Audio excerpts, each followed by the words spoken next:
Le mercredi 14 octobre 2015 est entré dans les annales de l'histoire du Bénin.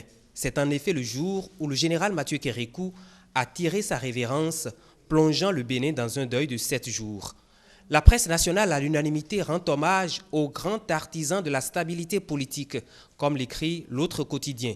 Le Bénin pleure son énigmatique président. Matin libre, le caméléon a cassé sa pipe à 82 ans, renchérit l'événement précis. Décès du père du 26 octobre 1972, le roi Kérékou est mort, vive le roi, la presse du jour. L'homme du 26 octobre 1972 a cassé sa pipe, la nation.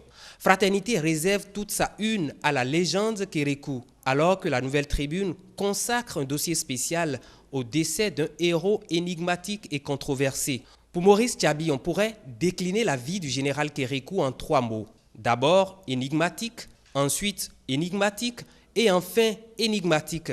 Tant le général président a cultivé le secret toute sa vie au point d'en faire une méthode de gestion de la vie politique.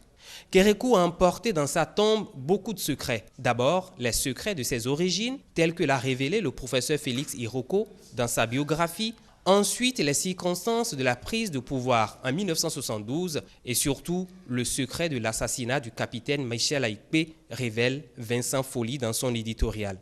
Kérékou, c'est la sobriété, un homme de paix, dit Amos Selegbe, ancien directeur de cabinet de Mathieu Kérékou. Kérékou, c'est aussi son humour parfois décapant, lui qui a traité les intellectuels béninois de cadres tarés.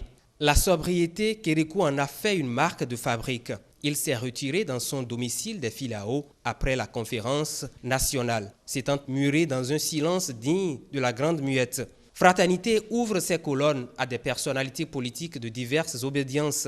Pour Maître Adrien Ngbeji, ancien Premier ministre du général Kérékou, Kérékou est le plus grand homme d'État de la période post-coloniale. Kérékou, c'est l'art de se tromper, de l'avouer, de demander pardon, reconnaît le professeur Albert Tevoidjre. La Nation consacre une page à l'album photo des temps forts du règne de Kérékou. Le journal revient également sur le témoignage d'un des irréductibles opposants à son régime. Le communiste Philippe Ndjenmé se dit triste de la mort de Kérékou et rappelle que le général Mathieu Kérékou, c'est l'homme des geôles de Ségbana, des lieux de torture de PLM Aledjo, PCO, Kangezo et du Petit Palais. Un devoir de mémoire que le communiste tient à rappeler. Mais Maurice Tchabi écrit dans la Nouvelle Tribune, je cite, « La culture africaine nous tolère ni nous pardonne qu'on dise du mal des morts. Les Béninois ne se feront pas prier pour verser des torrents d'éloges sur cet illustre disparu. » Fin de citation. Qu'on l'aime ou qu'on ne l'aime pas, une chose est sûre, Kérékou a régenté une bonne partie de l'histoire politique du Bénin.